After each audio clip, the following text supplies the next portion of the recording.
નિભાવ ખર્ચ બાદ પણ ભાવનગર શહેરમાં રખડતા ઢોરની સમસ્યા જેમની તેમ યથાવત જોવા મળી રહી છે। ભાવનગર મનપા દ્વારા રખડતા ઢોરના નિભાવ પાછળ કરોડોનો ખર્ચ કરવા છતાં ભાવનગરવાસીઓ રખડતા ઢોર સમસ્યાથી ત્રસ્ત છે। શહેરમાં વારંવાર રખડતા ઢોરના આતંકની ઘટના સામે આવતી હોય છે। કોર્પોરેશન દ્વારા રસ્તે રઝળતા ઢોર માટે શહેરમાં અલગ અલગ 4 જેટલા ઢોર ડબ્બા પણ બનાવવામાં આવ્યા છે, જેમાંથી એક ઢોર ડબ્બો માત્ર આંકલાઓ માટે જ ફાળવવામાં આવ્યો છે। આ માટે કોર્પોરેશન દ્વારા એજન્સીને કોન્ટ્રાક્ટ પણ સોંપવામાં આવ્યો છે, પરંતુ એજન્સી દ્વારા એક પણ ઢોર પકડ્યું નથી।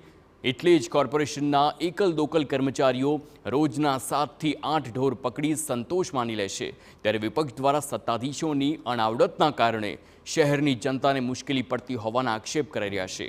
કરોડોના નિભાવ ખર્ચ બાદ પણ સમસ્યાનું કાયમી સમાધાન ન મળતા વિપક્ષ દ્વારા સત્તાધીશોને ઘેરવાનો પ્રયાસ થયો છે। 5.5 કરોડ રૂપિયા જેવી રકમ એક વર્ષની અંદર ઢોરને નિભાવ માટે ખર્ચ કરી છે। ત્યારે મેં કહેલું કે ભાવનગર આખામાં ઢોરની સમસ્યા તો એવી ને એવી જ છે, તો ખરેખર આ પૈસા ગયા ક્યાં? એક મોટો ઉકેલ આ ખરેખર જવાબ દો। મેં કીધું આજની તારીખે જવાબ નથી અને વાતો કરે છે કે ભાઈ મેં કડપ ખવડાવીને ઘડ ખવડાવ્યું। તો ભાવનગરની અંદર આટલો મોટો રૂપિયાનો ખર્ચ કરવા છતાંય સમસ્યા એવી ને એવી જ છે।